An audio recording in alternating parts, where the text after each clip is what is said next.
debt ceiling, bank crisis. You might hear about these things and wonder, how can I retire?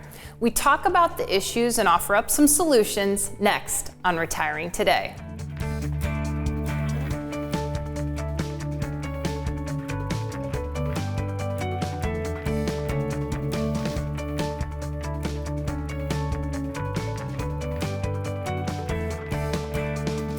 This is Retiring Today. I'm here with Chawn Honkomp and Loren Merkle. They're both certified financial fiduciaries and certified financial planners, and Chawn is also a CPA. We've seen the headlines recently, the debt ceiling, the bank crisis. Loren, it seems like there's always something that's kind of threatening the economy. There's always something to talk about that has an impact on pre-retirees and retirees' ambitions to retire successfully. The economy is a part of that. The headlines that we hear about every time we turn on the news or we listen to the radio, that can have an impact on what you are trying to accomplish from an overall retirement planning standpoint. So how do you sort through this mess is really the question that we get from a lot of the families and individuals that we work with. Does this headline really have an impact on me? What kind of impact does it have on me? Is there anything that I can do to insulate myself from all of these terrible things that are happening in the world today? That's part of what we need to discuss. And there are a lot of things that people can do within their overall plan to insulate themselves. And then there's some of this noise that's just noise and we can't control it anyway, so let's focus on the controllables. Yeah, so we don't want to spend a lot of time talking about the issues as they are, because we know that we're recording this one day and the next day all of this can change. But a basic set on this, the debt ceiling, that Congress has a couple of options in front of them, actually several options in front of them, Chawn. And the reason it can impact retirement is because some of the options that Congress have, they're talking about Medicare and Social Security and cuts to those programs. It's getting the headlines right now. It's hitting the headlines. They're talking about it, but we've talked about this before. So I know there is uncertainty out there. You're worried about this. You're thinking about this. Like Loren mentioned, how's this going to impact your plan? So we want to be thinking about this, that it's happened before. The government has come up against their debt limit, and then now you see some of the challenges of one stance versus another stance, and are we going to raise it, or are we going to be able to continue to do what we do?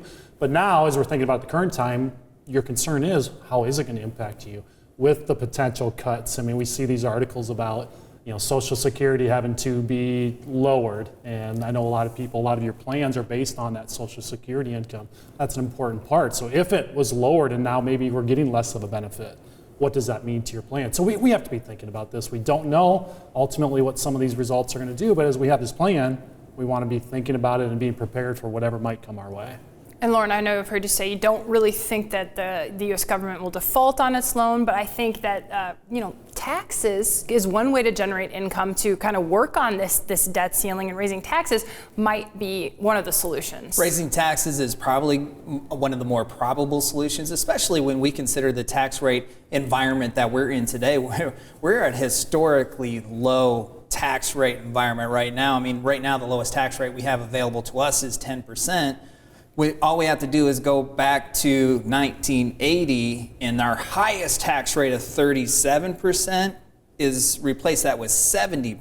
1940s, we have to go all the way back before we see another tax rate as low as that 10%. So the taxes, when we pay our taxes at the end of the year, or when we file our taxes in the spring each year, it feels like we pay a lot, and we do, but historically they have been much higher.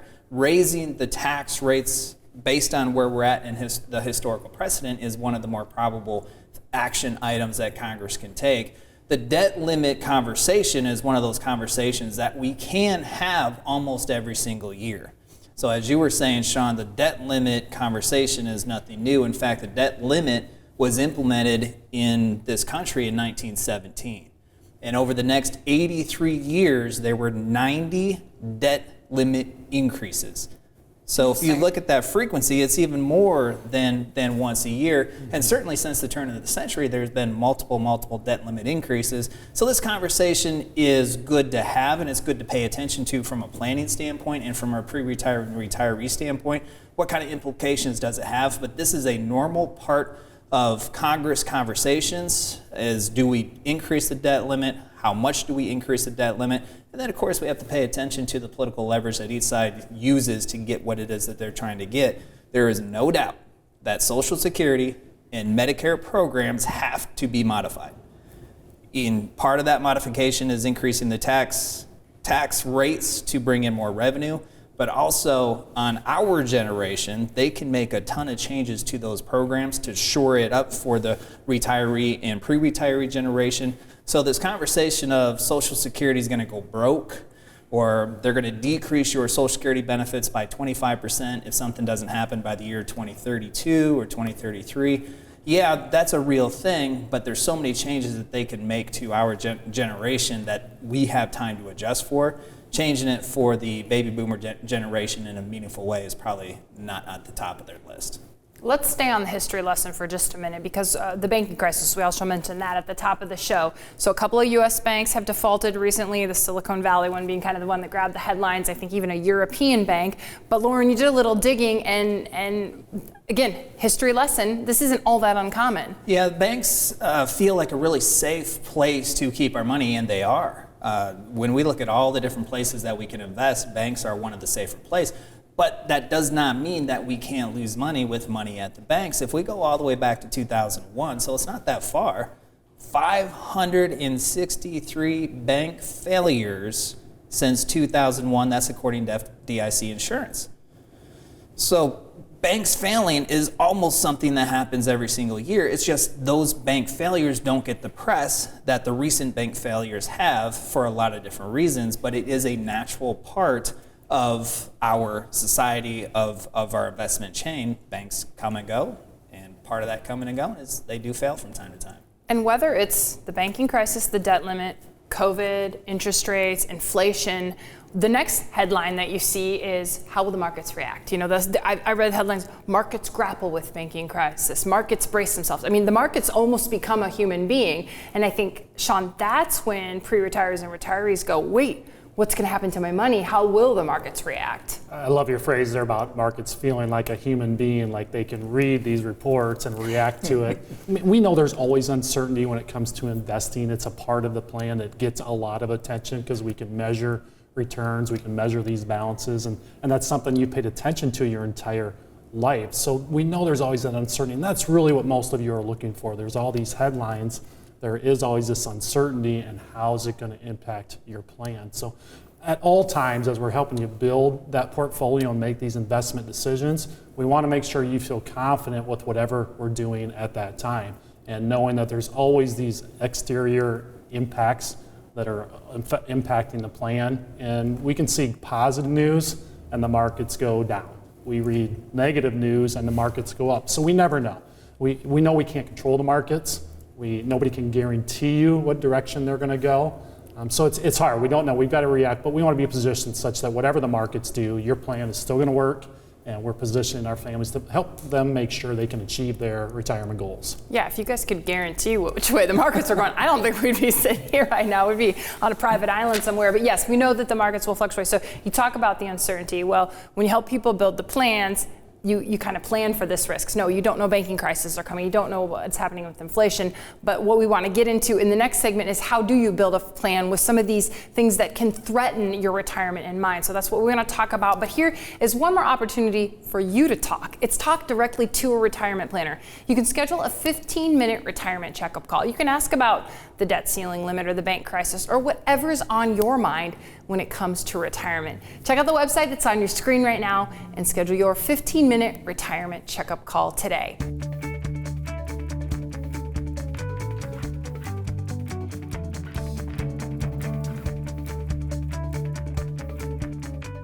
Do I have enough saved for retirement? When should I take Social Security? Which Medicare option is best? How do I plan for inflation? Sometimes the road to retirement starts with more questions than answers. We're here to help. Join us for our upcoming Journey to Retirement workshop. Get answers and start your retirement journey with confidence. Our online workshop includes information on Secure Act 2.0 and changing retirement rules. Visit retirewithmerkle.com to register for an upcoming workshop. Your retirement journey starts now. Anytime I have even the smallest question about my accounts or what effect the latest tax law might have on my situation, the Merkle Retirement Planning team is always there and quick to help. I'm so glad they treat you like family. I'm so happy to have such an excellent team working for my future and ensuring I do the best to achieve my financial goals. Merkle Retirement Planning. Your retirement starts here.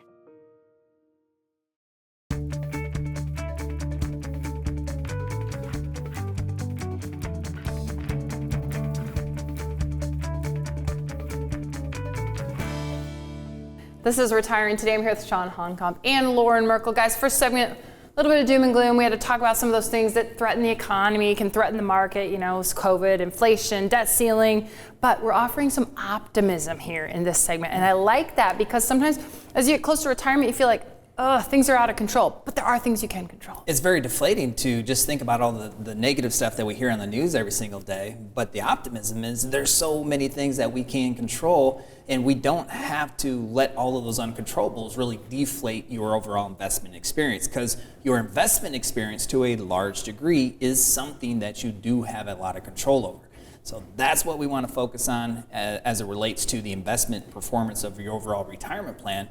How do you create that recession-resistant portfolio so your portfolio doesn't blow up when the markets blow up?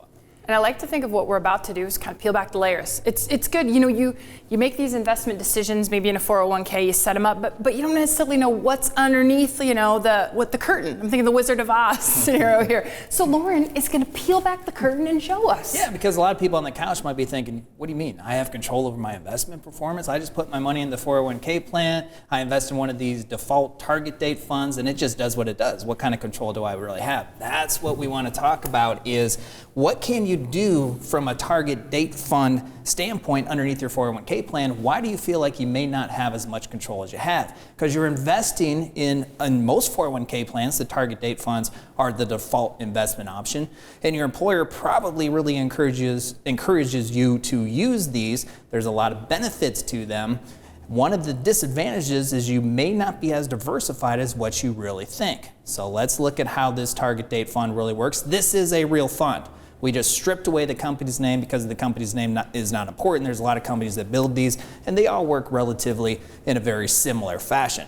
But you're invested in this target date fund. It's going to automatically get more conservative as we approach the year 2030. Inherently, that is a very good thing. But what are you really invested in? Peel back the first layer. Underneath that target date 2030 wrapper is 4 different mutual funds with this particular fund. Some target date funds will have 20, maybe 25 different funds. This one has 4. So you're actually not invested in one fund, you're invested in 4 different mutual funds. International bond, domestic bond, we got domestic stock, and international stock funds. So you're feeling even better because it's not one fund, it's 4 funds. And then you keep peeling the layers, and you find out you're actually invested in 9 different sectors. So 9 different sectors, you're feeling really good now, except for we go through a year like 2022, where the NASDAQ was down 34%, the S&P 500 is down 20%, and 8 of the 9 sectors lost money.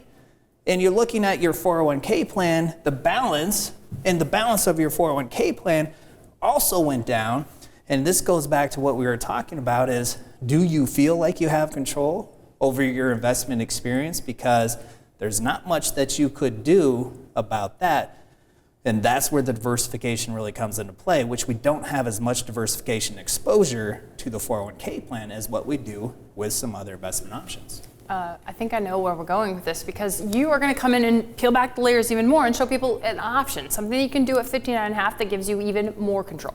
Yeah, we know most people save most of their retirement money into these 401k plans. There's a lot of good components to these 401k plans, but what you want to be aware of is at what stage of life do you potentially have more control or more access to these retirement balances? What's most common is age 59.5. That's the point in time where with most 401k plans, you have an opportunity to get control of that balance and take it out to an IRA. Some other plans may be 60, 62, 65, or anywhere in there with a separation of service. Yeah, through the in-service rollover. Yeah, you have an opportunity to be able to make that decision. And what that provides to us, what that provides to you is control. We know we still want to go out there and achieve the same goals of diversification. As we invest and design your overall portfolio, we still want to have allocations across the different sectors and asset classes. But that opportunity now with more control, taking your retirement balances out to an IRA, now there's more things you can do. You have this entire world of investments to select from. So we're going to look at some of these. We're seeing some commodities up here. We're seeing some alternatives. Those are 2 of the asset classes that we may want to have part of your portfolio in.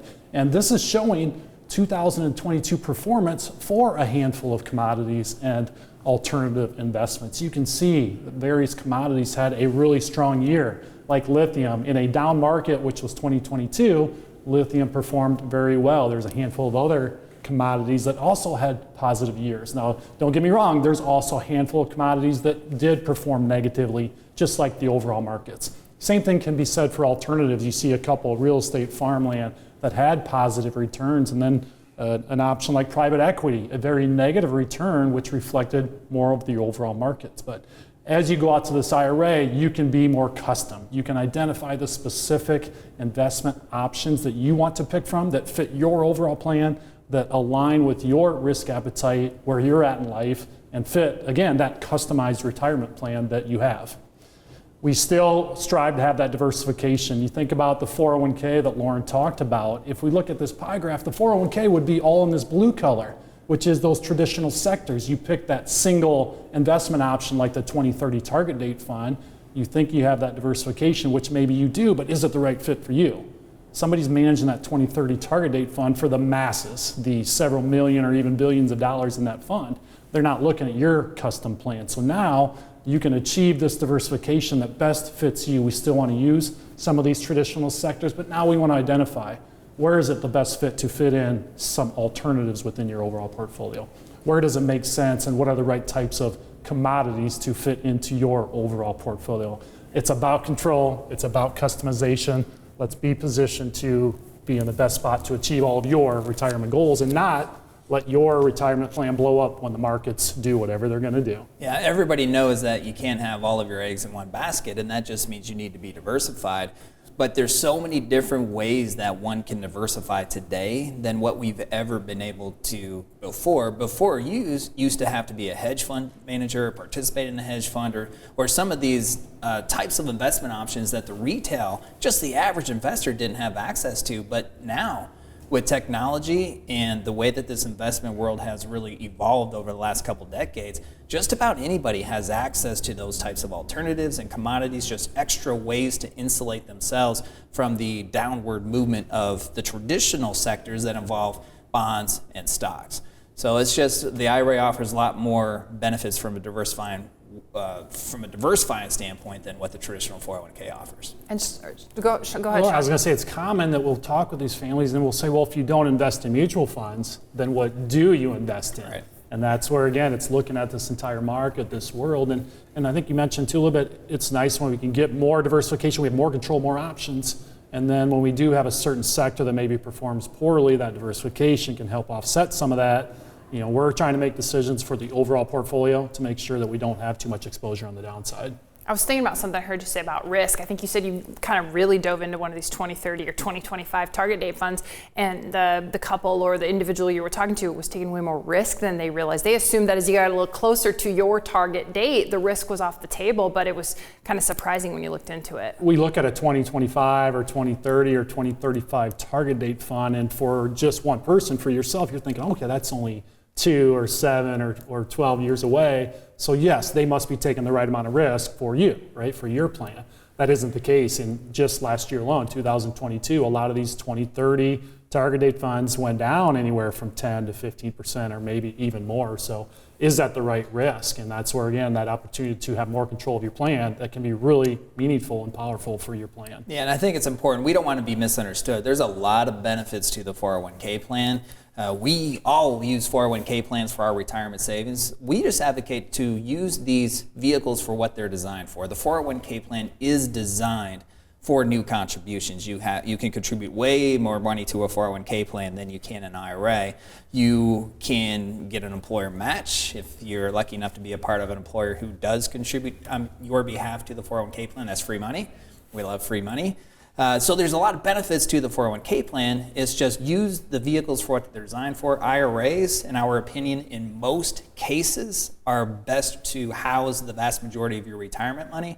401k plans are best used for your new contributions if you have a plan that has some of those attributes, like free money from the employer, as well as the higher contributory limits.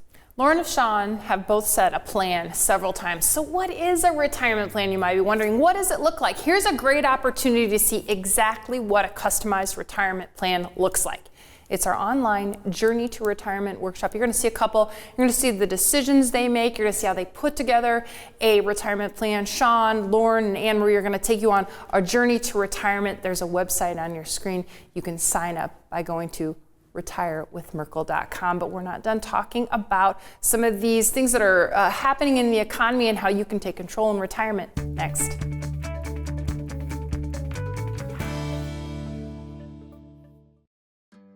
The Merkle Retirement Planning Team provides personable and professional expertise unrivaled in this area.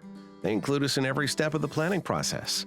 The peace of mind provided to us by the Merkle team allows us to fully enjoy this special time of our lives. Instead of feeling snakebit, we feel confident that with the Merkle Retirement Planning Team at our sides, we can navigate any challenge that comes our way. Merkle Retirement Planning. Your retirement starts here. Do I have enough saved for retirement? When should I take Social Security? Which Medicare option is best? How do I plan for inflation? Sometimes the road to retirement starts with more questions than answers. We're here to help. Join us for our upcoming Journey to Retirement workshop. Get answers and start your retirement journey with confidence. Our online workshop includes information on Secure Act 2.0 and changing retirement rules. Visit retirewithmerkle.com to register for an upcoming workshop. Your retirement journey starts now.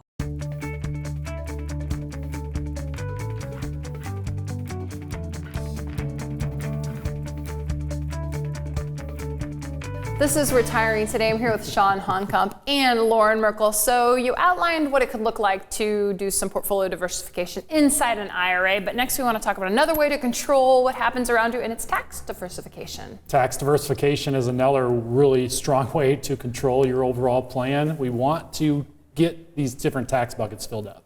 Pre-tax, everybody's familiar with pre-tax. That's the most common form of tax savings. A majority of the pre-retirement savings that's out there is in pre-tax. And we want to start having this plan so that we can get more into the Roth bucket. We can start filling up a non-qualified bucket. These buckets, once we have them filled, we have more buckets, we have more options. As you go through your retirement journey and you strive to have a certain amount of income, if you have different buckets to pick from, well, now you have more control on how much taxable income we show. So as these tax rates potentially rise up, we never know for sure. We don't have much control. The government's never called me to ask what they think tax rates should do. But you have more control. Only if they would. Yeah, only if they would. They should call our firm. But now you have more control to control how much taxable you can fill in with some Roth or some non-qualified to be as efficient as possible with the total tax bill. Yeah, it's taking control over the things you can control. We can't control Congress and what they do with rates, but if rates do go up, and you have taken control over your tax diversification and you have an element of your portfolio that's going to deliver income, it's going to deliver income to you tax-free. Tax rates go up, it's not going to influence this piece of your overall portfolio, and that's one really effective way that you can increase your spendable income, decrease your overall retirement tax bill, and you can have a lot of control over that part of your plan. And of course, we're talking about tax rates because that's one of the things that Congress may do to shore up this debt ceiling problem, or at least alleviate it a little bit. So a lot of talk of taxes being raised. A lot of people feel that they have a tax plan if they have a CPA and it's a tax preparer. Tax preparation is much different than tax planning. That's our role as retirement planners. It's about that tax planning. And the goal is to have that long-term tax plan. We all aspire to have a 20, 30, maybe 40-year retirement journey, and we want to have that long-term tax plan. What decisions can we make today? And then in the next few years, that over your entire journey, what saves you the most in taxes and puts the most amount of money in your pocket to spend? I'm sure that people watching are like, I like the idea of tax buckets, I like the idea of tax diversification, but how to get there probably still is a mystery. You do this for a couple in the online Journey to Retirement workshop. Yeah, this is a hypothetical couple. We call them John and Sue, and they're just a couple short years out from retiring, and they are like a lot of pre-retirees where they don't have tax diversification. They feel like they're diversified from an asset class and investment standpoint, but they have all of their retirement savings in pre-tax accounts they've never paid taxes on before. So they are not insulated in future tax rate hikes, because when rates go up, and they take money out of that 401k plan, they're going to be assessed at ordinary income, whatever that rate is for them. So in this online journey to retirement workshop, we show you how John and Sue implement tax diversification strategies, not only how they do it, but specifically what strategies they implement, and then also the impact that it has on their retirement income, regardless of what happens with tax rate hikes. Yeah, and I don't want to sound dramatic here, but I think that at least makes you think now is the time, at least if you're getting close to retirement, because if tax rates go up, it could be too late to do something. I mean, right? Don't wait much longer if you're out there and thinking about retiring. Every December 31st, and you do not have a cohesive tax plan put into place, that could be a wasted opportunity for you, because the most effective tax planning strategies you cannot do in the spring of the following year. You have to do by end of year. So every December that goes by and you don't have a tax plan that's intentional to you and your overall retirement goals and ambitions, that could be a wasted opportunity. We have to start now. Okay, so don't waste this opportunity. It's an online journey to retirement workshop. You can see the tax plan that Loren was talking about, but you can see a lot more, because here's what you're going to do. You're going to go to the website on your screen. Or at least here's what I think you should do. I think you'll be glad you did it. If you go to the website on your screen, I'm not trying to be bossy here. I'm trying to help. Hey, I'm trying to help the people out here. So there's a website. It's on your screen. There's also a QR code. Once you get there, you can choose a time and a date that works for you. See how nice that is? And then you can watch our online journey to retirement workshop. You'll also get a kit in the mail too. This is pretty neat. There's going to be a workbook in there. There's also going to be some fun travel type things that'll get you excited about your journey to retirement. And Chawn, spending this time on this online journey to retirement workshop, I get excited about it, and I got to get a little bossy because I really think it's the kind of thing that people are going to be glad that they spent their time doing. We know the reality is people do need help making decisions, and we don't know what this your retirement journey is going to look like, and all these uncertainties, and if more banks are going to fail, and if interest rates are going to keep going on.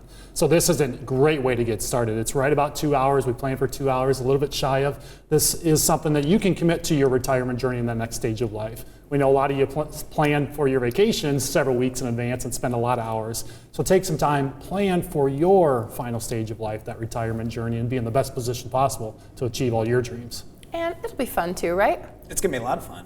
There's three of us, Chawn, myself, and Anna Marie. We have a lot of fun, and participants enjoy it as well. And you can tell we also have some fun on this show, but we also want you to learn a lot. This is Retiring Today, and we thank you for watching. Do I have enough saved for retirement? When should I take Social Security? Which Medicare option is best? How do I plan for inflation? Sometimes the road to retirement starts with more questions than answers. We're here to help. Join us for our upcoming Journey to Retirement workshop. Get answers and start your retirement journey with confidence. Our online workshop includes information on Secure Act 2.0 and changing retirement rules. Visit retirewithmerkle.com to register for an upcoming workshop. Your retirement journey starts now.